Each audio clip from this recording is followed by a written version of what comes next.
A market worth 1,000 crores, growing at 20% year-on-year, 80% of Indian advertising have Bollywood celebrities in it. Wow, that's what the mammoth business of celebrity endorsements looks like. From promoting a high-end watch to an innerwear brand, Bollywood celebrities go all out to earn that extra buck. And now it's more than certain that they are clearly brand agnostic. But the big question is, why are marketers falling into this trap? If it's a well-known fact that actors today are commodities, why are brands entertaining commodities, that too at a premium? Are they playing safe? Are they being lazy? Or is it just herd mentality? I'm Shah Rukh Khan.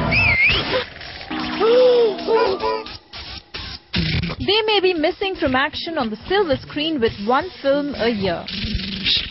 Lux. Never made it large. I-10. I'm macho. But they ensure that they hog enough visibility on the small screen. I see. The new Hero Honda Pleasure. With 10 to 15 endorsements a year, Indian actors manage to rake in close to 5 crores per endorsement. Boro plus antiseptic cream. Shah Rukh Khan remains the hot favorite among brands and endorses close to 20 of them at a going rate of about 5 to 6 crores. His current endorsements include brands like Tag Heuer, And I'm proud to be part of Tag Heuer's legend. Pepsodent, I-10. Hyundai, Videocon, Pepsi, ITC Sunfeast, Nokia, Dish TV, Airtel, Himani Sona Chandi Chyawanprash, to the innerwear brand Lux Cozy. And the list doesn't end there. Let's take a look at Amitabh Bachchan, who has ruled the television advertising space with big brands like Reed & Taylor, Parker and Cadbury. Ever ready Jeevan Sathi torch aaj bhi. But is now left with smaller brands like Navratna, Imami Boro Plus, Dabur Hajmola, Himani Fast Relief and Binani Cement, among others. Big B's asking rate is a cool 4 crores.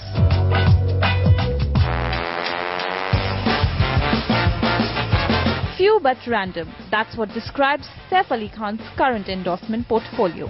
He's recently doubled his price to 5 crores. Asian Paints, Taj Mahal Tea, Lay's, Colgate Max Fresh, Airtel, Royal Stag and Amul Macho. So here's the first big question. Does one actor fit all? Do actors need no positioning at all? See, there's two kinds of celebrities, right? There's a celebrity that says that, you know, it's not for me to sit and decide this. It's for the brands to decide. If they see the value and they're willing to pay, I don't really care. I'm work for hire. And like I would do a film, I would sit and do an ad. As far as celebrities are concerned, I've always said this and I'll always maintain that they must be a little choosy about where their credibility is higher. My personal opinion is I would be very careful because if you want longevity in your advertising career, don't be overexposed and don't be overexposed in things which seem a little odd to people. Say, hello, I'm sure he's got nothing to do with this kind of a brand. In today's day and age where the world is at your feet and social media your voice, both celebrities and marketers need to be careful. Gone are the days when brands could underestimate their consumers' intelligence. So when Shah Rukh endorses both the Tag Heuer and Lux Cozy in the same breath, it is the marketer who's losing face and not the former.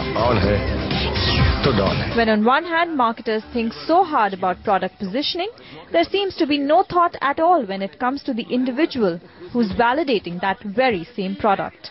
An irony that exists only in India. No way it would work in Hollywood. I mean, you could not have a Brad Pitt or an Angelina Jolie or a George Clooney or Sandy Bullock doing other things and for an American audience to look at it and say, you know, wow, you know, we just saw him on 8 commercials. Well, in the case of Shah Rukh Khan, we didn't give it much thought because we ran that campaign for all of 2 or 3 months. And, you know, in a long history of Lux, that was just a bit of sort of excitement that we got on the brand. And Shah Rukh Khan is not what we would conventionally call as a fit for Lux. Saif Ali Khan is a classic example of poorly managed endorsements, leading to brands dropping and being wary of signing on the actor. I think Saif is actually a textbook example of someone who sort of lost his way. I think what's happened in the last 2 years is that he's gone down this whole route of chasing mass market brands and trying to make money. There was Amul Nacho, there was Wincom Mobile, there was Metro Shoes, and I think doing these kind of sort of tacky brands, for lack of a better word, has dramatically impacted what Saif Ali Khan stands for, which is why he no longer endorses the Chevys of the world or the Lenovos of the world. The younger breed of actors, though, are seeming to learn fast from their veterans. Cases in point being Ranbir Kapoor and Imran Khan. Ranbir endorses brands like Nissan, Pepsi and Panasonic.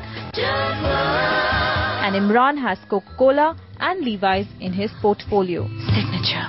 I find it extraordinary. Ranbir Kapoor in the last 12 months must have said no to 35 brands and about 200 crores worth of endorsements. But he is spectacularly clear. He does not want to do 10, 12 brands. He wants to do 6 to 8, and he wants to do brands that add something to it. This entire process will be rationalized over the next 2 years because brands are looking at celebrities a little more closely, evaluating their own equity and then moving ahead with celebrities. So it's not just a simple process of this person is really popular and we should use him to focus on our brand. Whether actors get it or not, it is critical that marketers understand the need to be slightly more discerning when signing on an ambassador. The need for Indian advertising to evolve from mindless actors shouting out to the consumer Technology for health and pleasure. to more strategic communication is paramount. Proud to be part of Tiger Taylor.